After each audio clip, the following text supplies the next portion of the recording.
25ஆம் தேதியிலிருந்து நடைமுறை போவதாக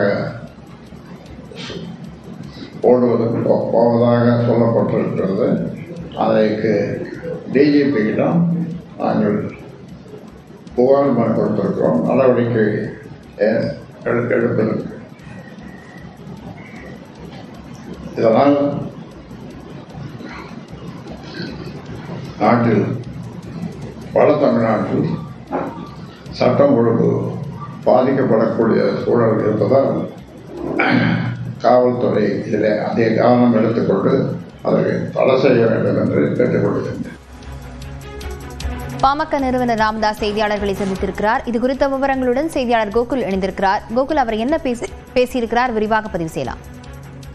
நாளைய தினம் அன்புமணி ராமதாஸ் உரிமை மீட்பு பயணம் மேற்கொள்ள நிலையில அது குறித்து இன்றைய செய்தியாளர் சந்திப்பில் மருத்துவர் ராமதாஸ் கருத்து தெரிவித்திருக்கிறார். குறிப்பாக கட்சி பேரையோ கொடியையோ தன்னுடைய பேரையோ பயன்படுத்தக்கூடாது என்றும் தன்னுடைய அனுமதி இல்லாமல் இந்த உரிமை மீட்பு பயணம் நடைபெறுவதால் அதற்கு இந்த பேரையெல்லாம் பயன்படுத்தக்கூடாது என்றும் இது குறித்து சட்ட ரீதியான நடவடிக்கை எடுக்க வேண்டும் என்ற ஒரு கருத்தையும் அவர் பேசியிருக்கிறார். டிஜிபி அலுவலகத்தில் இது குறித்து புகார் அளிக்கப்பட்டிருப்பதாகவும் அவர் தெரிவித்திருக்கிறார்.